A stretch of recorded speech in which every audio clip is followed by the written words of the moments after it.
Hello friends, जय श्री कृष्णा। आप सभी का हमारे यूट्यूब चैनल पे हार्दिक स्वागत है। आज हम आपको पौष पूर्णिमा की व्रत कथा, पूजा विधि, शुभ मुहूर्त, महत्व के बारे में बताएंगे। हिंदू पंचांग के अनुसार पौष माह में शुक्ल पक्ष की पूर्णिमा का विशेष महत्व होता है। इस पूर्णिमा को पौष पूर्णिमा कहा जाता है। हिंदू धर्म में पूर्णिमा तिथि का बड़ा महत्व होता है। पूर्णिमा तिथि चंद्रमा प्रिय तिथि होती है। इस दिन चंद्रमा अपने पूर्ण आकार में होते हैं। मान्यता के अनुसार पौष पूर्णिमा के दिन दान, स्नान और सूर्य देव को अर्घ्य देने का विशेष महत्व बताया गया है। मान्यता है कि पौष मास में समय से किए जाने वाले धार्मिक कर्मकांड की पूर्णता पूर्णिमा के दिन स्नान करने से सार्थक हो जाती है। पौष पूर्णिमा के दिन काशी, प्रयागराज और हरिद्वार में गंगा स्नान का बड़ा महत्व होता है। मान्यता के अनुसार पौष मास सूर्य देव का मास कहा जाता है। इस मास में सूर्य देव की आराधना करने से मनुष्य को मोक्ष की प्राप्ति होती है। इसलिए पौष पूर्णिमा के दिन पवित्र नदियों में स्नान और सूर्य देव को अर्घ्य देने की परंपरा है। क्योंकि पौष का महीना सूर्यदेव का महीना होता है, पूर्णिमा चंद्रमा की तिथि होती है, अतः सूर्य और चंद्रमा का यह अद्भुत संगम पौष पूर्णिमा तिथि को ही होता है। इस दिन सूर्य और चंद्रमा दोनों के पूजन से मनोकामनाएं पूर्ण होती है, जीवन में आने वाली बाधाएं दूर हो जाती है। मान्यता है कि माघ माह के स्नान का संकल्प पौष पूर्णिमा को ही लेना चाहिए। पौष पूर्णिमा का शुभ मुहूर्त पंचांग के अनुसार इस बार पौष पूर्णिमा 28 जनवरी 2021 गुरुवार के दिन है। पूर्णिमा तिथि प्रारंभ होगी 27 जनवरी 2021 को रात्रि 1:17 पर और पूर्णिमा तिथि का समापन होगा अगले दिन 28 जनवरी 2021 को रात्रि 12:45 पर। चंद्रोदय का समय रहेगा 28 जनवरी 2021 को शाम 5:30 पर। पौष पूर्णिमा व्रत की पूजा विधि। पूर्णिमा के दिन व्रती को सूर्योदय से पहले उठकर स्नान आदि से निवृत्त होकर व्रत का संकल्प लेना चाहिए। पूर्णिमा के दिन किसी विशेष नदी में स्नान करने का बहुत ही महत्व होता है, लेकिन अगर किसी तीर्थ स्थान आदि पर स्नान करना संभव न हो सके तो घर पर ही नहाने के पानी में थोड़ा सा गंगा जल मिलाकर स्नान करना चाहिए। स्नान के बाद भगवान सूर्य देव को अर्घ्य दें। घर के मंदिर में भगवान श्री कृष्ण की मूर्ति या तस्वीर के सामने आपको दीपक जलाना चाहिए। भगवान को नैवेद्य फल अर्पित करें। भगवान की विधि पूर्वक पूजा अर्चना करें। भगवान सत्यनारायण की कथा सुने या खुद पढ़ें। भगवान सत्यनारायण की कथा के पश्चात आरती करें। भगवान की आरती उतारने के बाद चंद्रमा की पूजा करें। पौष पूर्णिमा के दिन दान करने का विशेष महत्व होता है। आप अपनी सामर्थ्य के अनुसार दान करें। आप दान में तिल, गुड़, कंबल या ऊनी वस्त्र दान कर सकते हैं। पूर्णिमा के दिन किसी जरूरतमंद व्यक्ति या ब्राह्मण को भोजन कराकर दान दक्षिणा देनी चाहिए। पौष पूर्णिमा व्रत कथा। श्री कृष्ण जी एक दिन अपनी माता से कहने लगे कि इस भूमंडल पर एक अत्यंत प्रसिद्ध राजा चंद्रहास से पालित अनेक प्रकार के रत्नों से परिपूर्ण कार्तिका नाम की एक नगरी थी। वहां पर धनेश्वर नाम का एक ब्राह्मण था और उसकी स्त्री अति सुशीला रूपवती थी। दोनों ही उस नगरी में बड़े प्रेम के साथ रहा करते थे। घर में धन धान्य आदि की कमी नहीं थी। उनको एक बड़ा दुख था कि उनकी कोई संतान नहीं थी। इस दुख से वह अत्यंत दुखी रहा करते थे। एक समय एक बड़ा तपस्वी योगी उस नगरी में आया। वह योगी उस ब्राह्मण के घर को छोड़कर अन्य सब घरों से भिक्षा लाकर भोजन किया करता था। रूपवती से वह भिक्षा नहीं लिया करता था। उस योगी ने एक दिन रूपवती से भिक्षा न लेकर किसी अन्य घर से भिक्षा लेकर गंगा किनारे जाकर भिक्षान को प्रेम पूर्वक खा रहा था कि धनेश्वर ने योगी का यह सब कार्य किसी प्रकार से देख लिया। अपनी भिक्षा के अनादर से दुखी होकर धनेश्वर योगी से बोला, महात्मन, आप सब घरों से भिक्षा लेते हैं परंतु मेरे घर की भिक्षा कभी नहीं लेते हैं, इसका क्या कारण है? योगी ने कहा कि निसंतान के घर की भीख पतितों के अन्न के तुल्य होती है और जो पतितों का अन्न खाता है वह भी पतित हो जाता है। चूंकि तुम निसंतान हो अतः पतित हो जाने के भय से मैं तुम्हारे घर की भिक्षा नहीं लेता हूँ। धनेश्वर यह बात सुनकर अपने मन में बहुत दुखी हुआ और हाथ जोड़कर योगी के पैरों पर गिर पड़ा तथा आतर भाव से कहने लगा कि हे महाराज, यदि ऐसा है तो आप मुझको पुत्र प्राप्ति का उपाय बताइए। आप सर्वज्ञ हैं, मुझ पर अवश्य ही कृपा कीजिए। धन की मेरे घर में कोई कमी नहीं है परंतु मैं पुत्र न होने के कारण अत्यंत दुखी हूँ। आप मेरे इस दुख का हरण करें, आप सामर्थ्यवान हैं। यह सुनकर योगी कहने लगे कि हे ब्राह्मण, तुम माँ भवानी की आराधना करो। घर आकर उसने अपनी स्त्री से सब वृतांत कहा और स्वयं तप के निमित्त वन में चला गया। वन में जाकर उसने माँ भवानी की उपासना की और उपवास किया। माँ ने 16वें दिन उसको स्वप्न में दर्शन दिया और कहा, हे धनेश्वर, जा तेरे पुत्र होगा, परंतु वह 16 वर्ष की आयु में ही मृत्यु को प्राप्त हो जाएगा। यदि तुम दोनों स्त्री पुरुष 32 पूर्णमासियों का व्रत विधि पूर्वक करोगे तो वह दीर्घायु होगा। जितनी तुम्हारी सामर्थ्य हो आटे के दिए बनाकर शिव जी का पूजन करना, परंतु पूर्णमासी को 32 हो जाने चाहिए। प्रातः काल होने पर इस स्थान के समीप ही तुम्हें एक आम का वृक्ष दिखाई देगा। उस पर तुम चढ़कर एक फल तोड़कर शीघ्र अपने घर चले जाना। अपनी स्त्री से सब वृतांत कहना। ऋतु स्नान के पश्चात वह स्वच्छ होकर श्री शंकर जी का ध्यान करके उस फल को खा लेगी। तब शंकर भगवान की कृपा से उसको गर्भ हो जाएगा। जब वह ब्राह्मण प्रातः काल उठा तो उसने उस स्थान के पास ही एक आम का वृक्ष देखा जिस पर एक अत्यंत सुंदर आम का फल लगा हुआ था। उस ब्राह्मण ने उस आम के वृक्ष पर चढ़कर उस फल को तोड़ने का प्रयत्न किया, परंतु वृक्ष पर कई बार प्रयत्न करने पर भी वह चढ़ न पाया। तब तो उस ब्राह्मण को बहुत चिंता हुई और विघ्न विनाशक श्री गणेश जी की वंदना करने लगा। हे दयानिधि, अपने भक्तों की विघ्नों का नाश करके उनके मंगल कार्य को करने वाले, दुष्टों का नाश करने वाले, रिद्धि सिद्धि के देने वाले, आप मुझ पर कृपा करके इतना बल दे कि मैं अपने मनोरथ को पूर्ण कर सकूं। इस प्रकार गणेश जी की प्रार्थना करने पर उनकी कृपा से धनेश्वर वृक्ष पर चढ़ गया और उसने एक अति सुंदर आम का फल देखा।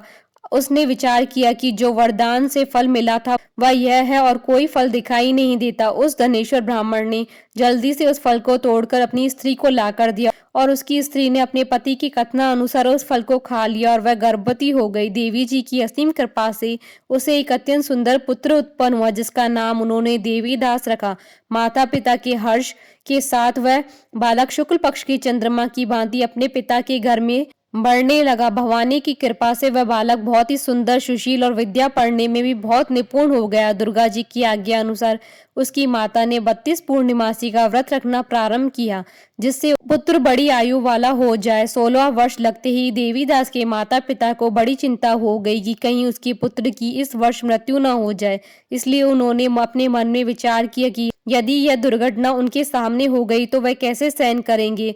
अतः उन्होंने देवीदास के मामा को बुलाया और कहा कि हमारी इच्छा है कि देवीदास 1 वर्ष तक काशी में जाकर विद्या अध्ययन करे और उसको अकेला भी नहीं छोड़ना चाहिए, इसलिए साथ में तुम चले जाओ और 1 वर्ष के पश्चात इसको वापस लौटा लाना। सब प्रबंध करके उसके माता पिता ने काशी जाने के लिए देवीदास को एक घोड़े पर बैठाकर उसके मामा को उसके साथ कर दिया, किंतु यह बात उसके मामा या किसी और से नहीं कही। धनेश्वर ने सपत्नीक अपने पुत्र की मंगल कामना तथा दीर्घायु के लिए भगवती दुर्गा की आराधना और पूर्णमासियों का व्रत करना आरंभ कर दिया। इस प्रकार बराबर 32 पूर्णिमासी का व्रत पूरा किया। कुछ समय पश्चात एक दिन वह दोनों मामा और भांजा मार्ग में रात्रि बिताने के लिए किसी ग्राम में ठहरे हुए थे। उस दिन उस गांव में एक ब्राह्मण की अत्यंत सुंदरी, सुशीला, विदुषी और गुणवती कन्या का विवाह होने वाला था।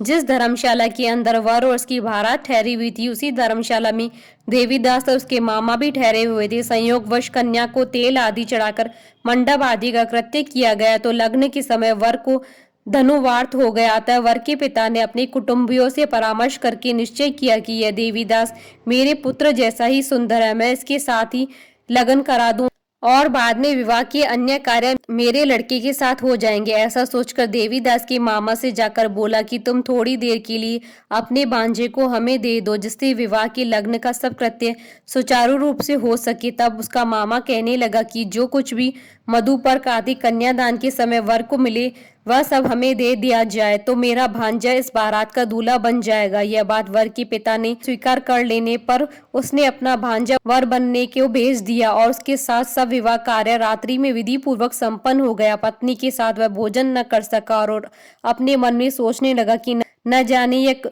स्त्री कौन होगी। वह एकांत में इसी में सोच में गर्म श्वास छोड़ने लगा तथा उसकी आंखों में आंसू भी आ गए। तब वधू ने पूछा कि क्या बात है, आप इतने उदासीन व दुखी क्यों हो रहे हैं। तब उसने सब बातें जो वर के पिता व उसके मामा में हुई थी उसको बतला दी। तब कन्या कहने लगी कि यह ब्रह्म विवाह के विपरीत हो कैसे सकता है। देव, ब्राह्मण और अग्नि के सामने मैंने आपको ही अपना पति बनाया, इसलिए आप ही मेरे पति हैं। मैं आपकी ही पत्नी रहूंगी, किसी अन्य की कदापि नहीं। तब देवीदास ने कहा, ऐसा मत करिए क्योंकि मेरी आयु बहुत थोड़ी है मेरे पश्चात आपकी क्या गति होगी। इन बातों को अच्छी तरह विचार लो। परंतु वह दृढ़ विचार वाली थी, बोली कि जो आपकी गति होगी वही मेरी गति होगी। हे स्वामी, आप उठिए और भोजन करिए, आप निश्चय ही भूखे होंगे। इसके बाद देवीदास और उसकी पत्नी दोनों ने भोजन किया तथा शेष रात्रि वह सोते रहे। प्रातःकाल देवीदास ने अपनी पत्नी को 3 नगों से जड़ी हुई एक अंगूठी दी, एक रुमाल दिया और बोला, हे प्रिय, इसे लो और संकेत समझकर स्थिरचित्त हो जाओ। मेरा मरण और जीवन जानने के लिए एक पुष्प वाटिका बना लो, उसमें सुगंधी वाली एक नव मल्लिका लगा लो, उसको प्रतिदिन जल से सींचा करो और आनंद के साथ खेलो कूदो और उत्सव मनाओ। जिस समय और जिस दिन मेरा प्राणांत होगा यह फूल सूख जाएंगे और जब ये फिर हरे हो जाएं तो जान लेना कि मैं जीवित हूँ। यह बात निश्चय करके समझ लेना, इसमें कोई संशय नहीं है। यह समझाकर वह चला गया। प्रातःकाल होते ही वहां पर गाजे बाजे बजने लगे और जिस समय विवाह की कार्य समाप्त करने के लिए वर तथा सब बाराती मंडप में आए तो कन्या ने वर को भली प्रकार से देखकर अपने पिता से कहा कि यह मेरा पति नहीं है, मेरा पति वही है जिसके साथ रात्रि में मेरा पाणी ग्रहण हुआ। इसके साथ मेरा विवाह नहीं हुआ है। यदि वह वही है तो बताए कि मैंने इसको क्या दिया। मधुपर्क और कन्यादान के समय जो मैंने आभूषण आदि दिए थे उन्हें दिखाया तथा रात में मैंने क्या गुप्त बातें कही थी वह सब सुनाए। पिता ने उसके कथनानुसार वर को बुलवाया। कन्या की यह सब बातें सुनकर वह कहने लगा कि मैं कुछ नहीं जानता। उसके पश्चात लज्जित होकर वह अपना सा मुंह लेकर चला गया और सारी बारात भी अपमानित होकर वहां से लौट गई। भगवान श्री कृष्ण बोले, हे माता, इस प्रकार देवीदास काशी में विद्या अध्ययन के लिए चला गया। जब कुछ समय बीत गया तो काल से प्रेरित होकर एक सर्प रात्रि के समय उसको डसने के लिए वहां पर आया। उस विषधर के प्रभाव से उसके शयन का स्थान चारों ओर से विष की ज्वाला से विषैला हो गया, परंतु व्रतराज के प्रभाव से उसको काटने न पाया, क्योंकि पहले से ही उसकी माता ने 32 पूर्णिमा का व्रत रखा था। उसके बाद मध्याह्न के समय स्वयं काल वहां पर आया और उसके शरीर से उसके प्राणों को निकालने का प्रयत्न करने लगा, जिससे वह मूर्छित होकर पृथ्वी पर गिर पड़ा। भगवान की कृपा से उसी समय पार्वती जी के साथ श्री शंकर जी वहां पर आ गए। उसको मूर्छित दशा में देखकर पार्वती जी ने भगवान शंकर से प्रार्थना की कि हे महाराज, इस बालक की माता ने पहले ही 32 पूर्णिमा का व्रत किया था। इसके प्रभाव से हे भगवान, आप इसको प्राण दे। भवानी की कहने पर भक्त वत्सल भगवान श्री शिव जी ने उसको प्राण दान दे दिया। इस व्रत के प्रभाव से काल को भी पीछे हटना पड़ा और देवीदास स्वस्थ होकर बैठ गया। उधर उसकी स्त्री उसकी काल की प्रतीक्षा किया करती थी। जब उसने देखा कि उस पुष्प वाटिका में पत्र पुष्प कुछ भी नहीं रहे तो उसको अत्यंत आश्चर्य हुआ। जब वह वैसे ही हरी भरी हो गई तो वह जान गई कि वह जीवित हो गए हैं। यह देखकर बहुत प्रसन्न मन से अपने पिता को कहने लगी कि पिताजी, मेरे पति जीवित हैं, आप उनको ढूंढिए। जब 16वां वर्ष व्यतीत हो गया तो देवीदास भी अपने मामा के साथ काशी से चल दिया। इधर उसे ससुर उसको ढूंढने के लिए अपने घर से जाने ही वाले थे कि वह दोनों मामा भांजा वहां पर आ गए और उनको आया देखकर उसके ससुर बड़ी प्रसन्नता के साथ अपने घर ले आया। उस समय नगर के निवासी वहां इकट्ठे हो गए और सबने निश्चय किया कि अवश्य ही इसी बालक के साथ इस कन्या का विवाह हुआ था।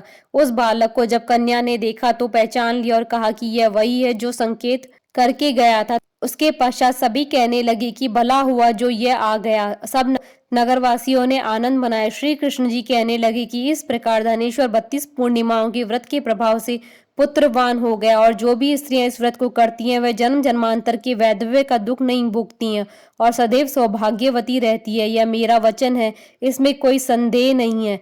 यह व्रत पुत्र पौत्रों को देने वाला तथा संपूर्ण मनोकामनाओं को पूर्ण करने वाला है। 32 पूर्णिमाओं के व्रत करने से प्रति की सभी इच्छाएं भगवान शिव जी की कृपा से पूर्ण हो जाती हैं। बोलिए भगवान शंकर की जय, भगवान श्री कृष्ण की जय, सनातन धर्म की जय। आशा करती हूँ कि आपको पौष पूर्णिमा व्रत कथा का ये वीडियो पसंद आया होगा, तो आप इस वीडियो को अधिक से अधिक लाइक और शेयर कीजिएगा ताकि सभी भक्तों को इस वीडियो का लाभ प्राप्त हो सके। आप हमारे चैनल को सब्सक्राइब जरूर कीजिएगा अगर अब तक नहीं किया है तो, ताकि आप और हम कनेक्टेड रहें। साथ ही प्रेस करना ना भूलिएगा बेल आइकन को, जिससे नए वीडियो से रिलेटेड नोटिफिकेशन आपको तुरंत प्राप्त हो सके। जय श्री कृष्ण।